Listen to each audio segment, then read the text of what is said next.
In the year 2147, humanity had finally reached beyond its home planet. For decades, people dreamed of exploring the stars, and now that dream was a reality. Ships traveled to distant planets, colonies were built on moons, and Earth seemed smaller than ever before. But even as humanity expanded, it remained alone in the vastness of space. No one had met alien life, until now. On a cold December morning, something extraordinary happened. A massive spaceship appeared in the sky above Earth. It didn't look like anything humans had ever seen. The ship was shaped like a giant crystal obelisk, shimmering faintly in the sunlight. It hovered silently over the planet, casting a shadow across cities below. At first, people thought it might be some kind of advanced human technology. But soon, it became clear this was not made by humans. The United Earth government quickly called an emergency meeting. Leaders from around the world gathered to discuss what to do. Everyone knew this moment could change everything, for better or worse. After hours of debate, they decided to send a team to meet whoever, or whatever, was inside the ship. Laura Mitchell was chosen to lead the diplomatic effort. She was young but highly skilled, known for her ability to stay calm under pressure. Joining her would be Commander Daniel Hayes, a military officer with years of experience leading space missions. Together, they prepared to board a shuttle that would take them to the alien vessel. As they suited up, Laura couldn't help but feel nervous. What if these aliens weren't friendly? What if they wanted to harm Earth? The shuttle ride was quiet. Neither Laura nor Daniel spoke much. They both stared out the windows at the enormous ship growing larger as they approached. When they finally docked, the airlock opened with a hiss. Stepping inside, they found themselves in a strange hallway filled with glowing blue lights. The walls seemed to pulse softly, almost like they were alive. They walked cautiously, their footsteps echoing in the silence. Soon, they entered a large chamber where several figures awaited them. These beings looked nothing like humans. Some were tall and thin, with skin that glowed faintly. Others had multiple arms or eyes that shifted colors. In the center stood a figure who seemed to command attention. His name was Zoran, and he introduced himself as the leader of the Galactic Council. Zoran explained why they had come. "We are here," he said in a deep, resonant voice, "because your actions threaten the balance of our galaxy." He went on to describe how humanity's rapid expansion into space reminded them of past conflicts that nearly destroyed entire civilizations. According to Zoran, the Council existed to prevent such wars from happening again. Now, they saw humanity as a potential danger. Laura listened carefully, her mind racing. Was this true? Had humanity been too reckless in its quest for new worlds? She glanced at Daniel, whose expression remained unreadable. Before she could respond, Zoran delivered a chilling message. "You have been warned," he said. "Cease your expansion, or face consequences." As the meeting ended, Laura and Daniel returned to the shuttle in stunned silence. Back on Earth, news of the encounter spread quickly. People were scared, confused, and divided. Some believed the aliens were lying, while others thought they should listen. Laura knew one thing for certain. Humanity's future depended on how they responded to this warning. And time was running out. When Laura Mitchell and Commander Daniel Hayes returned to Earth, the world was already buzzing with news of the alien visitors. Images of the massive crystalline ship dominated every screen, from news broadcasts to social media feeds. People crowded around televisions in cafes and homes, trying to make sense of what had happened. The message from Zoran, the leader of the Galactic Council, was clear. Humanity's expansion into space needed to stop, or there would be consequences. But no one knew exactly what those consequences might be. Laura stood in front of a room full of government officials, her hands gripping the edges of a wooden podium. Reporters shouted questions at her, their voices overlapping in a chaotic din. What did they say? One asked, "Are we in danger?" Another pressed. Laura took a deep breath before answering. She explained the Council's warning as calmly as she could, but her words did little to ease the growing panic. Some people believed the aliens were bluffing, while others thought Earth should prepare for war. The division was clear, and it weighed heavily on Laura. Meanwhile, Daniel met with Dr. Emily Grant, a scientist who had spent years studying ancient alien ruins discovered on Mars.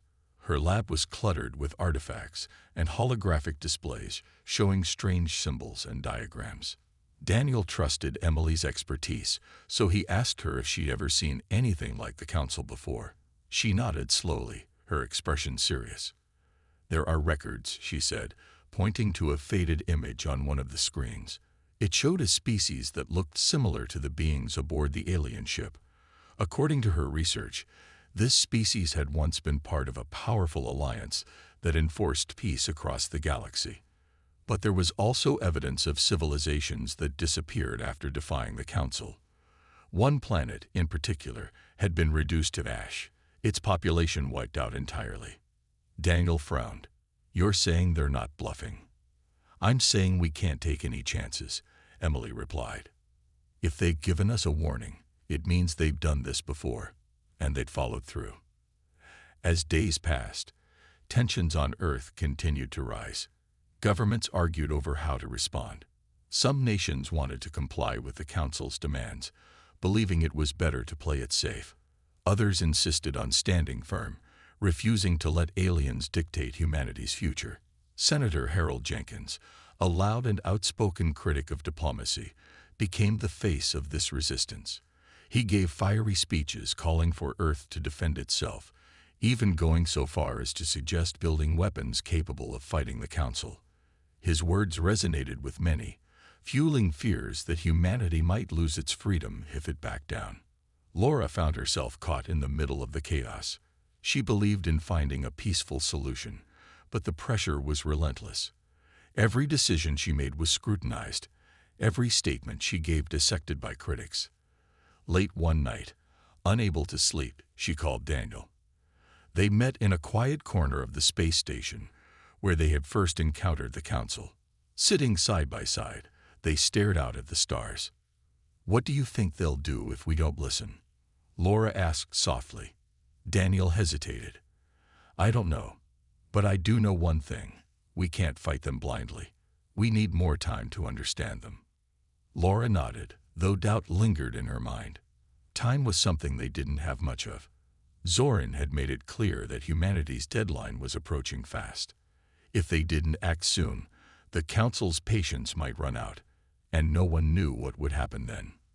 Back on Earth, protests erupted in major cities. Crowds chanted slogans, some demanding peace, others urging defiance.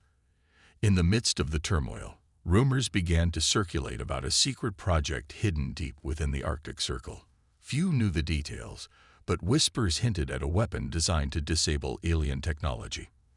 For now, it remained a mystery, but Laura couldn't shake the feeling that it would play a role in humanity's response to the Council's ultimatum. The days following the Council's warning were a blur of chaos and confusion. Laura Mitchell found herself working around the clock, attending endless meetings and giving interviews to calm a frightened public. The world seemed split into two camps: those who believed humanity should comply with the Council's demands, and those who thought Earth should stand its ground. Senator Harold Jenkins became the loudest voice for defiance, rallying support with fiery speeches that painted the Council as tyrants trying to stifle human progress. His words struck a chord with many, especially in nations eager to protect their growing space colonies. Laura tried to reason with Jenkins during one particularly heated meeting. "We don't even know what they're capable of," she argued. "If we provoke them, we could be signing our own death warrant." Jenkins leaned back in his chair, smirking. "And if we roll over and do exactly what they say, we'll lose everything we've worked for. Is that what you want? To let aliens dictate our future?" Laura clenched her fists under the table, but kept her voice steady. "I'm not saying we roll over. I'm saying we need more time to figure out how to handle this without starting a war." But Jenkins wasn't listening. He had already made up his mind. And so had many others. Public opinion was shifting toward resistance, and Laura felt the weight of isolation pressing down on her. She began to wonder if diplomacy was even possible anymore. While politicians debated, Commander Daniel Hayes traveled to the Arctic Circle. He had heard rumors about a secret project called Frostbite, and he wanted answers. Deep beneath the ice, engineers and scientists worked tirelessly in a hidden facility. Ryan Carter, the lead engineer, greeted Daniel with a mixture of pride and nervousness. "You're just in time," Ryan said, leading him to a large chamber where a strange device stood. It looked like a massive cylinder covered in wires and blinking lights. "This is the cryopulse generator," Ryan explained.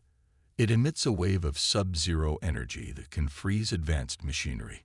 We think it might work against alien tech too." Daniel frowned. "You mean weapons? This is a weapon." Ryan hesitated. "Call it what you want. If negotiations fail, this could give us a fighting chance." Daniel didn't argue. He knew Earth needed options, but the idea of using such a device unsettled him. What if it only made things worse? Still, he couldn't deny its potential. Before leaving the facility, he asked Ryan how close they were to testing it. "A few weeks," Ryan replied. "Maybe less, if we push hard enough."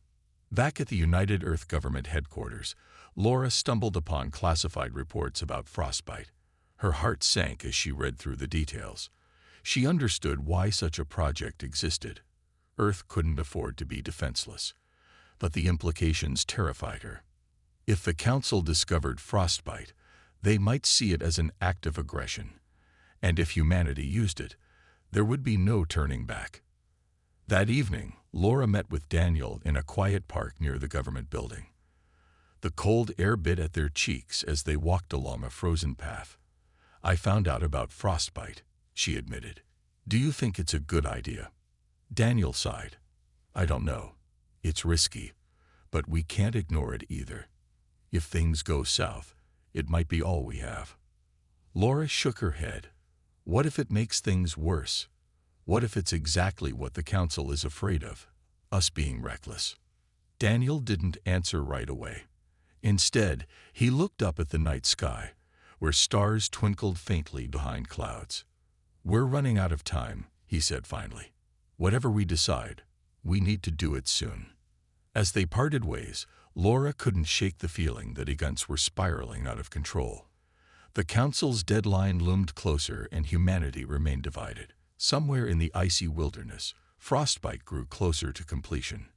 And somewhere among the stars, the Council watched, waiting to see what Earth would do next. As the Council's deadline drew near, tensions on Earth reached a breaking point. Senator Harold Jenkins had grown bolder, using his influence to push for action against the aliens. He argued that humanity couldn't afford to wait and see what the Council would do next. "They've already shown us they're willing to threaten us," he declared during a televised speech. "We need to show them we won't back down." Jenkins' words resonated with many, especially those who feared losing their freedom to alien rule. But his tactics also put pressure on the government to act quickly and recklessly. Laura Mitchell watched with growing unease as Jenkins gained more support. She tried to counter his arguments in interviews, urging patience and diplomacy, but her calm approach seemed weak compared to Jenkins' fiery rhetoric. People wanted action, not words.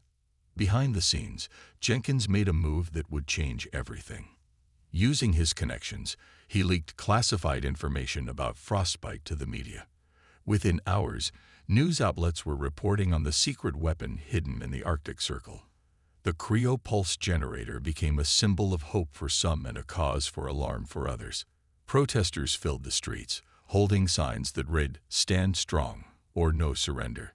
Governments around the world began discussing whether to use Frostbite preemptively, believing it might force the Council to negotiate on equal terms. Laura was furious when she learned about the leak.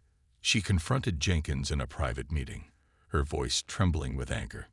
"Do you have any idea what you've done?" she demanded. "If the Council finds out about this, they'll see it as an act of war." Jenkins didn't flinch. "Good," he snapped. "Let them see we're not afraid of them. If they think we're weak, they'll crush us without hesitation." Laura shook her head, struggling to keep her composure. "This isn't about being weak or strong. It's about survival. If we provoke them now, we could destroy ourselves." But Jenkins wasn't listening. His mind was made up, and so were the minds of many others. Public opinion had shifted decisively in favor of using frostbite. Even some of Laura's allies began questioning whether diplomacy alone could save humanity. Amid the chaos, Ryan Carter and Dr. Karen Lee worked tirelessly to prepare the cryopulse generator for deployment. They knew the risks involved but believed it was worth it. "If we don't try, we're just waiting for them to strike first," Ryan said one night as they reviewed data in the icy lab. Karen nodded, though doubt lingered in her eyes. She trusted Ryan's judgment, but the thought of using such a powerful weapon against an unknown enemy terrified her. Meanwhile, Commander Daniel Hayes struggled with his own doubts. He visited Laura at her office late one evening, finding her slumped over a desk covered in papers. "You look like you haven't slept in days," he said gently. "I haven't," Laura admitted, rubbing her temples. "Every decision feels like it could be the wrong one. What if we make things worse?" Daniel sat down across from her, leaning forward. "We can't keep second-guessing ourselves. Whether we like it or not, frostbite is happening. Our job is to figure out how to use it wisely, if we have to." Laura sighed. "I just wish there was another way." Before Daniel could respond, an alert flashed on Laura's tablet. It was a message from the Arctic facility. The cryopulse generator was ready for testing. Laura stared at the screen, her heart pounding. This was it, the moment when humanity would decide its fate. Either they would find a way to avoid conflict, or they would take a step toward war. Unbeknownst to them, the Council was watching closely. Zoran and his fellow Council members had detected unusual energy readings coming from Earth's polar regions. Though they didn't yet know what frostbite was, they suspected it was something dangerous. Patience among the Council was wearing thin, and whispers of retaliation began to spread. As Laura and Daniel prepared for the next meeting with the Council, they knew the stakes had never been higher.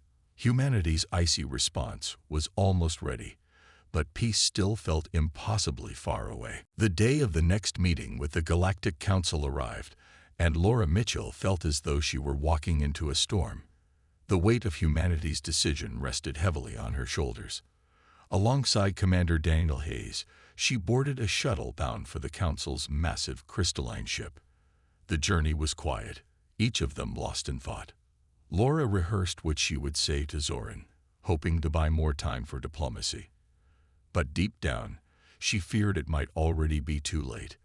When they entered the Council chamber, the atmosphere was tense. Zoran stood at the center, his glowing form radiating authority.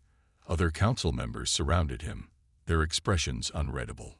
Laura noticed subtle changes in their demeanor, sharp glances exchanged between them, an undercurrent of frustration. It was clear the Council had grown impatient. "We have heard rumors," Zoran began, his deep voice echoing through the chamber. "Your species continues to act recklessly, despite our warning. Explain yourselves." Laura swallowed hard. She had expected this question, but wasn't prepared for how direct it would be. "We're trying to understand your concerns," she said carefully. "But change takes time. Humanity is diverse, with many voices and opinions. We need more time to unite behind a solution." Zoran's eyes narrowed. "Time is a luxury we cannot afford.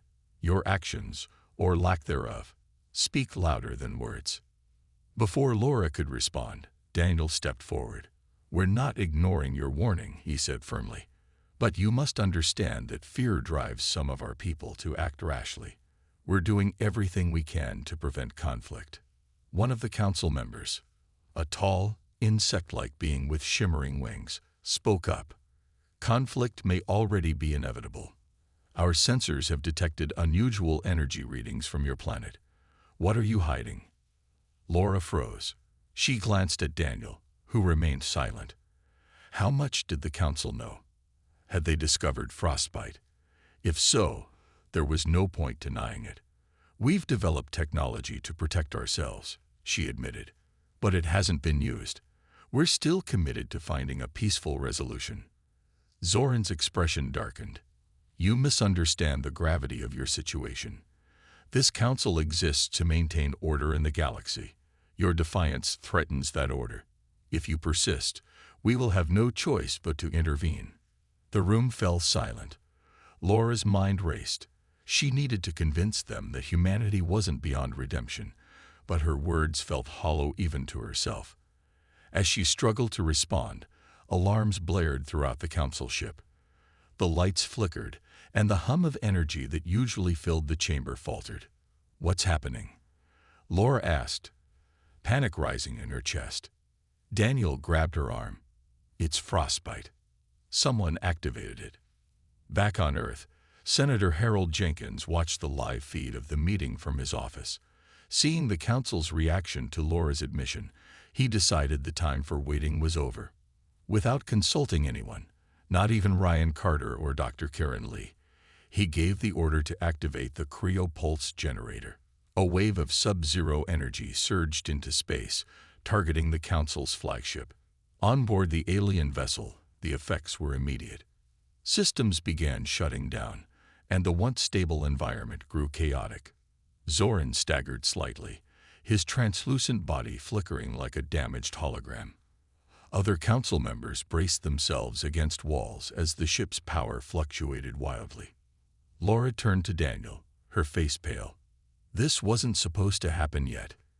Daniel clenched his fists. Jenkins acted without thinking. He's just made things worse. Zoran regained his composure, his voice low and dangerous. You have crossed a line, humans. Your aggression leaves us no choice. With those words, the council ended the meeting abruptly, retreating deeper into their ship. Moments later, the shuttle carrying Laura and Daniel was ejected back toward Earth.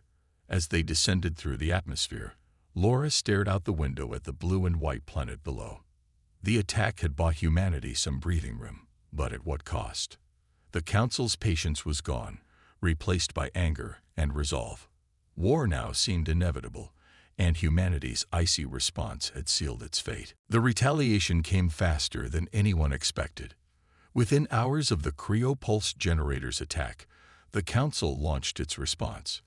Dozens of alien ships descended upon Earth, their sleek forms cutting through the atmosphere like blades.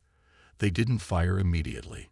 Instead, they positioned themselves in orbit, blocking sunlight and plunging cities into darkness.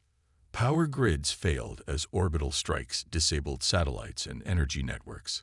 Panic spread across the globe as people realized the Council wasn't bluffing. Laura Mitchell watched the chaos unfold from a secure bunker beneath the United Earth Government headquarters. Screens displayed live footage of blackened cities and desperate citizens trying to survive without electricity or communication. She felt sick with guilt. The Council's fury was partly her responsibility. She hadn't been able to stop Jenkins or Frostbite. Now humanity was paying the price. Commander Daniel Hayes worked tirelessly alongside military leaders to organize a defense. Troops were mobilized, and space stations armed with experimental weapons prepared for battle. But everyone knew Earth's forces were outmatched. The Council's technology was far beyond anything humanity had ever encountered. Still, Daniel refused to give up. We might not win, he told his team, but we can make them regret starting this fight. In the Arctic, Ryan Carter and Dr. Karen Lee scrambled to repair the cryopulse generator after its initial activation drained most of its power. They knew it would take days to recharge fully, but every second counted. If we can hit them again, maybe we can buy more time, Ryan said, though his voice lacked confidence. Karen shook her head. Or it could make them angrier. We're playing with fire here. Despite the fear and destruction, something unexpected happened. Humanity began to unite. Civilians volunteered by the thousands to help with relief efforts, build defenses, or serve in makeshift militias. Factories converted their assembly lines to produce weapons and supplies. Even nations that had once competed fiercely set aside their differences to face the common threat. Laura saw glimpses of hope amid the despair, but she wondered if it would be enough. As the blockade continued, Zoran addressed Earth one final time. His image appeared on every functioning screen, his glowing form colder and sharper than before. "Your aggression has sealed your fate," he declared. "The Galactic Council will no longer tolerate your defiance. Surrender now or face annihilation." His words sparked outrage and determination. Senator Harold Jenkins, who had once championed resistance, now looked pale and shaken. He realized too late that his actions had brought humanity to the brink of extinction. Laura confronted him in the bunker, her anger boiling over.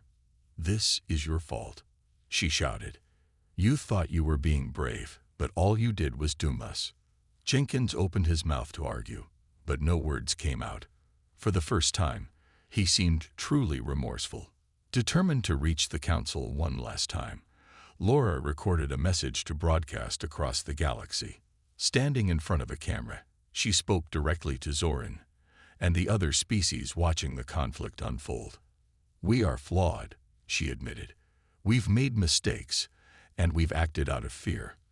But we also have the capacity to learn and grow. Please don't judge all of humanity based on the actions of a few. Give us a chance to prove we can change."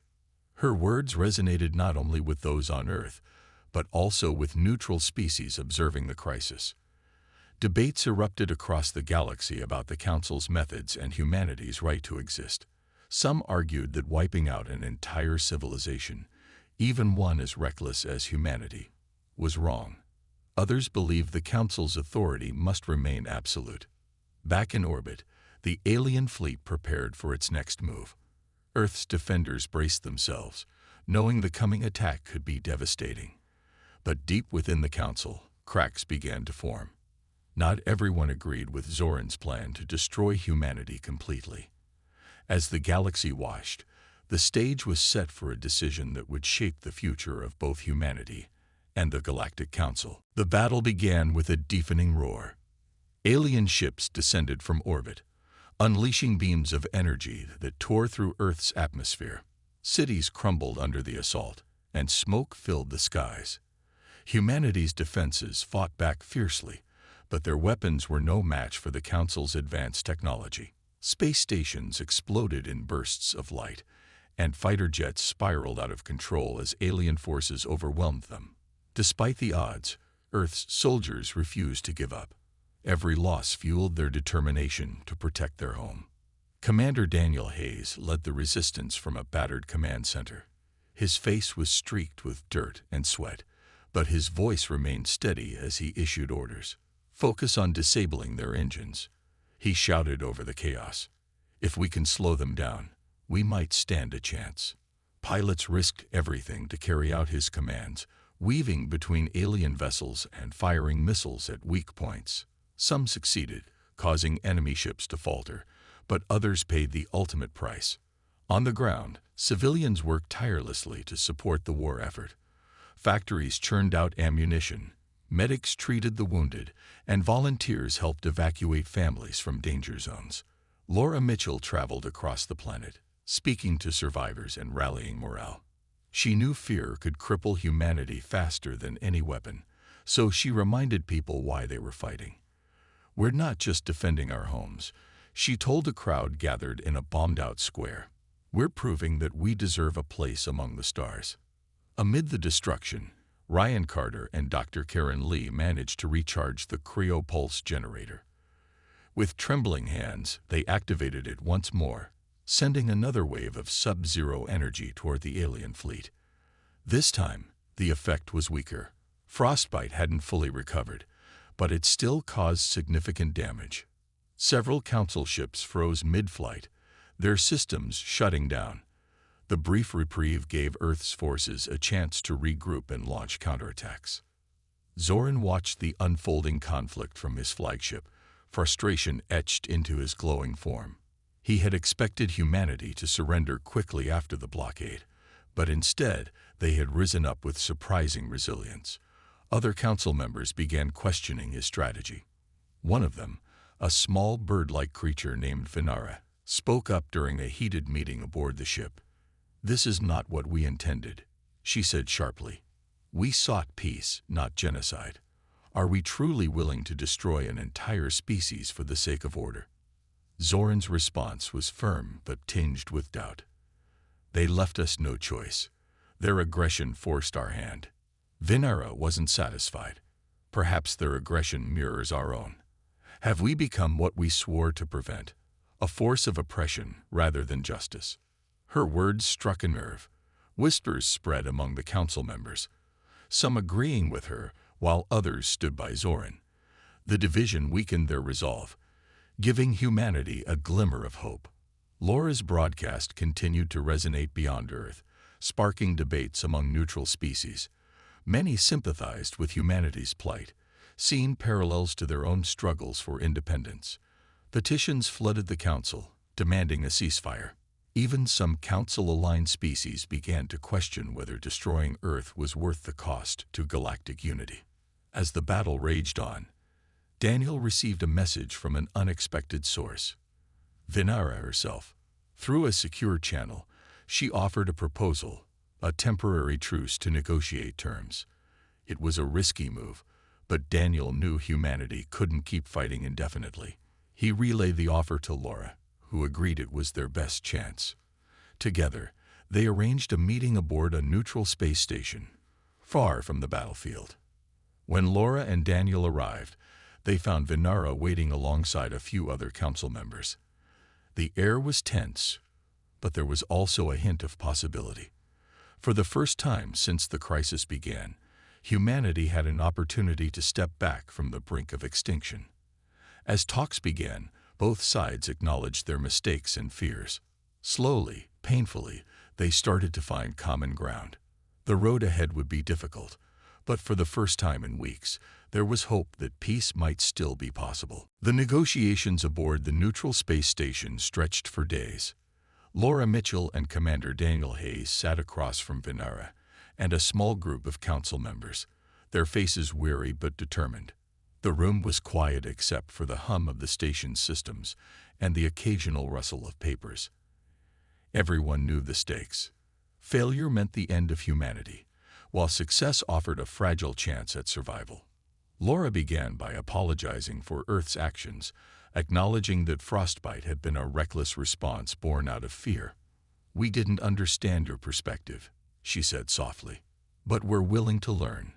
Please give us the opportunity to prove we can coexist peacefully." Venera nodded slowly, her bird-like features unreadable. "Your species is young and impulsive, but you've shown resilience and courage. That is rare." She paused, glancing at the other council members. "However, trust must be earned.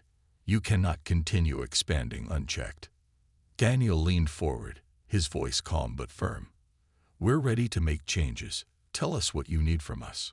After hours of discussion, an agreement began to take shape. Humanity would halt all further colonization efforts and submit to periodic inspections by the Council to ensure compliance. In return, the Council promised to share knowledge of sustainable technologies, helping Earth develop without overextending its resources. It wasn't perfect. Many on Earth would see it as a compromise of freedom, but it was enough to prevent total annihilation. When the terms were finalized, Zoran appeared via hologram to deliver the Council's verdict.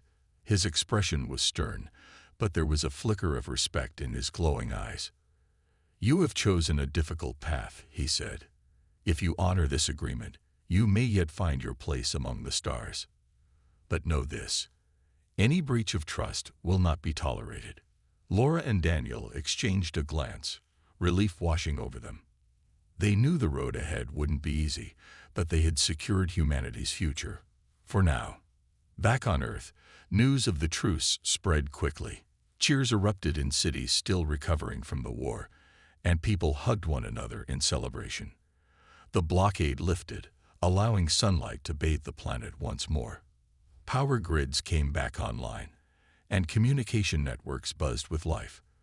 For the first time in weeks, hope replaced fear. Senator Harold Jenkins, who had once championed defiance, stood silently in his office as he watched footage of the celebrations. He felt a deep sense of shame for his role in nearly destroying humanity. When reporters asked for a statement, he simply said, "I was wrong. Let's learn from our mistakes and build something better. In the Arctic, Ryan Carter and Dr. Karen Lee dismantled the cryopulse generator. Its components were stored away, a reminder of humanity's capacity for both destruction and restraint. Maybe someday we'll use this kind of technology for good, Karen said thoughtfully. Ryan nodded, though he doubted he'd ever forget the cost of wielding such power. As days turned into weeks, Earth began rebuilding. Colonies in space were scaled back, and resources were redirected toward healing the planet. People worked together like never before, united by the realization that their survival depended on cooperation, not conflict. Laura and Daniel returned to their respective roles, forever changed by what they had endured. One evening, they met on a rooftop overlooking the city slowly coming back to life. Lights twinkled below, and laughter drifted up from the streets. "Do you think we made the right choice?" Laura asked quietly. Daniel smiled faintly. "It's not about being right or wrong.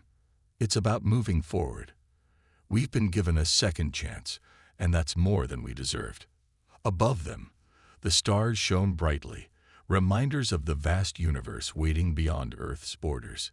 Humanity's journey was far from over, but for the first time, it felt like they were heading in the right direction, one step closer to finding their true place among the stars.